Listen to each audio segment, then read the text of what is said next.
와 성자와 성령의 이름으로 아멘. 은총이 가득하신 마리아님 기뻐하소서.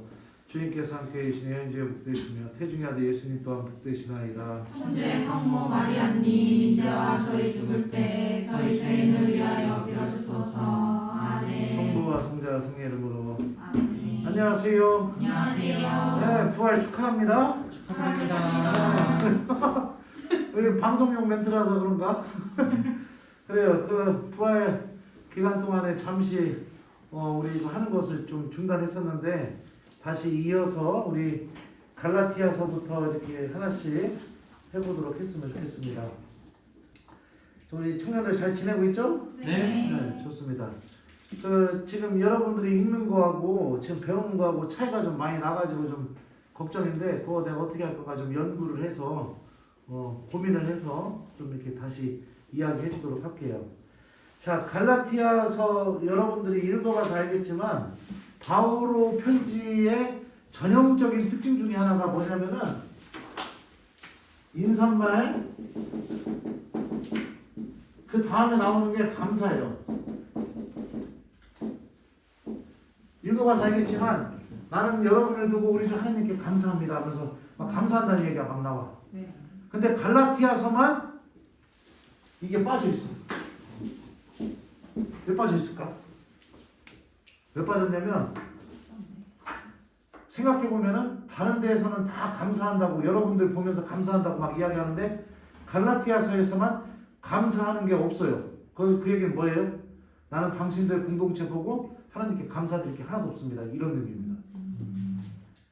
그러면 그런 의미라면 바오로가 어떤 마음으로 이 편지 썼을까? 맞아요. 화가 엄청나가지고 쓴 편지예요. 이게 갈라티아서입니다. 그래서 바오로의 편지 중에 유일하게 감사. 그러니까 예를 들면 신부님이 우리 원성동 청년들한테 편지를 쓸 때 휴가 가고 뭐 이번에 휴가 가서 편지 안 썼지만 이렇게 이제 그립잖아. 막 어디 머리 떨어져 있으면 그러면 이제 편지를 반가운 마음으로 막 이렇게 쓰다가 예를 들어서 우리 영환이가 열심히 성당 활동을 하고 있다고 들어서 내가 너무 하나님께 감사드린다. 막 이런 내용을 막 쓸 거 아니야. 근데 감사하는 내용이 없은 거예요. 화가 잔뜩 나서 쓴 겁니다. 그러니까 갈라티아서는 바오로 사도가 혼내기 위해서 쓴 겁니다. 그러니까 우리 모든 신부님들이 예수님 같은 신부님이 되길 바라잖아요.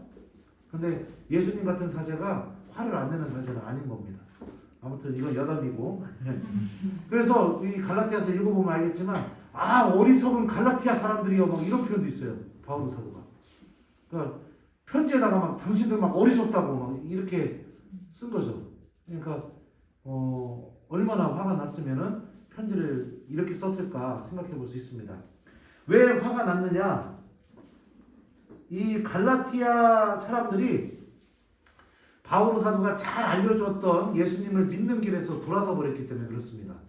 그러니까 예수님을 믿는 길이라는 것은 무엇이냐면 예수님께서 돌아가셨다가 부활하셨다는 사실을 믿고 또 예수님의 말씀을 잘 믿고 살아가는 거, 이게 바오로가 알려준 믿음의 길이에요. 그런데 갈라티아 사람들이 다시 그 믿음의 길에서 어디로 돌아서게 됐냐면 율법을 지키는 삶으로 돌아서게 된 겁니다. 할례를 받고 율법을 지키고. 그래서 율법이라는 게 원래 우리가 이 나중에 이제 구약성경을 읽게 되면 모세가 십계명을 받고 나서 주어진 게 율법입니다. 근데 하나님을 잘 알아나가고 하나님을 믿는 길로 주어진 건데 바오로는 왜 율법에 대해서 이렇게 부정적으로 여기게 되냐면 율법 자체를 부정한 게 아니에요. 바오로는 무엇을 부정했냐면 율법주의를 부정한 거예요. 예를 들면 우리 청년들 고해성사 언제 보고 싶은 마음이 듭니까? 이거는 율법주의에 빠진 게 아니에요. 근데 어른들은 언제 고해성사 봐야 된다고 생각하는지 알아요? 주일미사 빠지면, 판공성사표 나오면, 이런 식으로 뭔가 의무감에 의해서 하나님과 관계를 맺는 거. 그러니까 율법을 잘 지키면서 율법 안에 담겨져 있는 하나님의 마음을 이해하면서 살아가게 되면 율법주의에 빠지지 않게 되고 율법이 내가 하나님 안에 머물 수 있게 해주는 좋은 아웃라인이 되지만 율법주의에 빠지게 되면 어떤 일이 벌어지냐? 지키기만 하면 되는 거야. 그래서 예수님이 산상설교할 때 그런 얘기하잖아. 너희는 살인하지 말라는 계명을 들었다.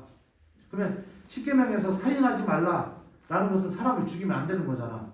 율법주의에 빠지면 어떻게 되는지 알아요? 내가 이 사람 죽이지만 않으면 되는 거예요. 그럼 나 하나님 앞에 죄진 게 없는 거야. 욕을 하든 혼담을 하든 미워하든 그런 뭐를 한다 하더라도 내가 이 사람 죽이지 않았으니까 난 죄인이라고 생각을 안 하게 되는 거예요.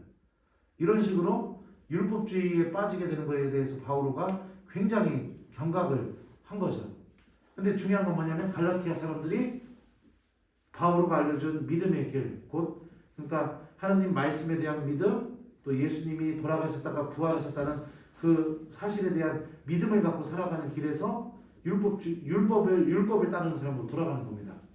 율법을 따르는 사람으로 돌아가게 되면은 좋은 장점 중에 하나가 뭐냐면은 내가 요거 딱딱딱딱딱 지키면은 나는 문제 없어 이렇게 내 자신의 상태를 생각할 수 있게 되는 거죠. 예를 들면 주일미사 빠지지 않았고 그 다음에 또 아침기도 저녁기도 꼬박꼬박 했고 이렇게 하면은 실제로 거기서 돌아가지고 많은 교우들 중에 그렇게 신부님한테 이야기하는 사람들이 있어요. 신부님 무엇을 고백해야 될지 모르겠습니다. 아 그래요? 주일미사도 열심히 나왔고 아침기도 저녁기도도 했고 하루에 6주기도 5단도 합니다. 그럼 내가 그렇게 얘기해. 그러면 이렇게 얘기하죠. 그럼 거기서 왜 들어오셨냐고. 그냥 나가시면 된다고. 고백할 게 없으면. 그런데도 뭐라고 얘기하냐면 그런데 판공승사표가 나와서. 그러니까 이런 식으로 되는 거예요. 그렇게 되다 보면 마음이 죽어버리게 되는 그런 관계를 맺게 되는 거죠. 하나님하고.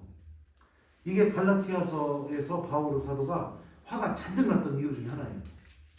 자, 오늘 특별히 이 전체적으로 바오로 사도가 왜 편지를 썼는지 지금 이해했으니까 갈라티아서에서 5장에 보면은 자유에 대해서 바오로 사도가 이야기합니다. 자유가 무엇일까? 여러분들은 어떤 게 자유라고 생각해요? 그냥 나를 구속하지 않는 거, 그죠? 내가 하고 싶은 대로 다 할 수 있는 거. 네. 이게 우리가 보편적으로 생각하는 자유의 개념인 것 같아요. 내가 꿈꾸는 대로, 내가 의지만 있으면, 그리고 분명히 자유에는 책임이 따르긴 하지만요. 그런 것들이 잘 조화롭게 이루어지는 상태가 자유다라고 이렇게 생각할 수 있죠.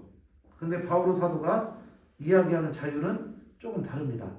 자, 한번 보도록 할게요. 5장 1절 보면은요. 그리스도께서는 우리를 자유롭게 하시려고 해방시켜 주셨습니다. 그러니 굳건히 서서 다시는 종살이의 멍에를 매지 마십시오. 이렇게 이야기합니다. 그러면 종살이가 뭔지를 알면은 자유가 뭔지 알 수 있겠죠. 종살이. 자, 그 4장 8절 한번 보세요. 4장 8절을 보면 이런 표현이 있습니다.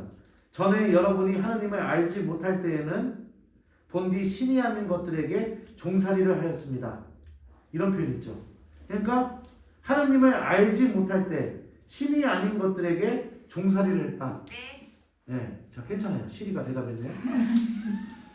그러니까 이게 첫 번째로 보면 이 말을 보면은 종살이 한다는 게 우상 숭배를 하는 걸로 우리가 첫 번째로 이해할 수 있어요. 이 말 자체를 놓고 보면은 두 번째, 요거보다 조금 더 깊은 의미가 뭘까요?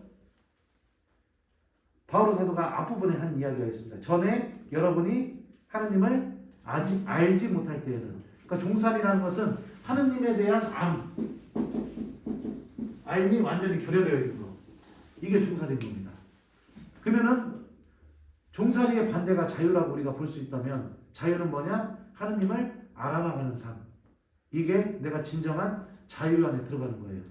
그러니까 내가 하나님을 하나님이 이런 분이시구나. 하나님이 이런 분이시구나. 이렇게 하나씩 알아나가는 삶을 살고 있을 때 나는 하나님 안에서 정말로 자유를 누리고 있는 사람인 것이고 내가 하나님이 어떤 분이신지 알아나가는 것이 완전히 중단되어 버리고 그냥 나 주일미사 드렸어. 고해성사 봤어. 그냥 뭐 했어. 이것만 딱딱딱 지키면서 살아가는 삶은 결국은 어떻게 되느냐? 다시 율법이라는 이 굴레 안에 머물게 되는 종살이라는 삶. 그러니까 하나님을 믿고 있으면서도 내 스스로가 종살이를 하면서 살아갈 수가 있다는 것을 바오로 사도가 이야기하는 거죠. 그러니까 우리들의 신앙생활도 한번 잘 생각해 봤으면 좋겠어요. 내가 하나님을 알아나가는 사람이 되어야 됩니다. 하나님이 어떤 분이신지, 그리고 성경에서 고백하고 있는 하나님을 내가 삶 안에서 만나는 게 필요해요. 용서하시는 하나님, 나를 치유해 주시는 하나님, 나와 함께 계시는 하나님, 나를 낮에는 구름 기둥으로 밤에는 불 기둥으로 인도해 주시는 하나님, 그죠? 그리고 내가 울부짖을 때 내 목소리를 들어주시는 하느님, 성경에서 여러 가지 하느님의 모습을 이야기해 주잖아요. 그런 것들이 이게 안다라는 게 단순히 공부해서 막 이렇게 알아나가는 그런 의미 아니라 그렇잖아요. 누가 사람에 대해서 알려고 하면 그 사람에 대해서 막 공부합니까? 예를 들면 우리 영환이를 내가 알고 싶어.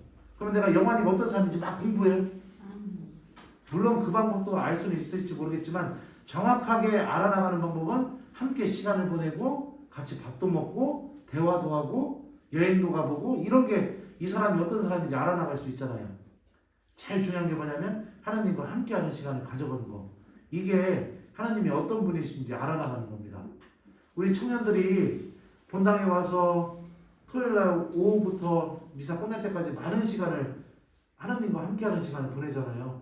이 함께하는 시간이 여러분들이 하나님을 정말 알아나가는 시간이 됐으면 좋겠어요. 그냥 이것도 해야 되고 저것도 해야 되고 너무 이거에만 매달려서 우리가 이렇게 신앙생활 하다 보면 성당에서 보내는 시간은 굉장히 많은데 정작 너 하나님 어떤 분이시야? 이렇게 물어보면 아 글쎄? 이렇게 되는 거예요. 그냥 모호해지는 거죠. 그래서 이 자유의 의미에 대해서 갈라티아서 다른 서간에 비해서 좀 특징적으로 이야기하고 있으니까 우리 그리스도인들이 누리는 자유는 하나님이 어떤 분이신지 알아나가는 거. 그 바오로가 이야기하는 이 자유의 진정한 의미는 율법이 아니라 믿음을 통해서 내가 하나님이 어떤 분이신지 조금씩 배워나가고 알아나가는 거.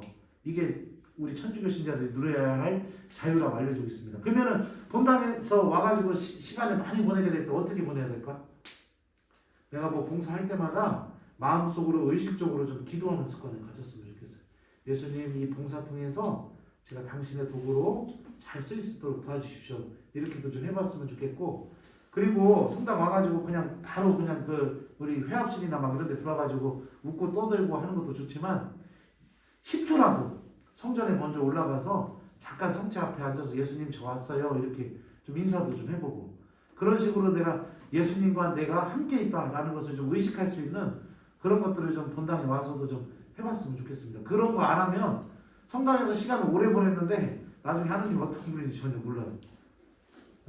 일은 많이 했지만 하나님이 어떤 분이신지 전혀 모르는 거예요. 마치 두 연인이 함께 시간을 엄청나게 보냈는데 너 저 사람 사랑해? 하면 글쎄 내가 사랑하는 것과 이렇게 느껴지는 것과 똑같은 일이 벌어지는 겁니다. 자 그래서 우리가 누려야 할 자유에 대해서 갈라티아서에서 이야기해 주니까 자유에 대해서 한번 잘 생각해보는 그런 시간을 좀 가져봤으면 좋겠습니다. 자 그러면 마치도록 할까요? 네. 15분 끝났죠? 네. 네, 안 끝났나? 끝났죠? 네. 자 그러면 마치겠습니다. 성부와 성자와 성령의 이름으로 아멘. 주님께서 여러분과 함께 또한 사제의 영과 함께 전능하신 천주 성부와 성자와 성령께서는 여기 있는 제 모두에게 행복하소서. 아멘. 성부와 성자와 성령의 이름으로 아멘. 감사합니다.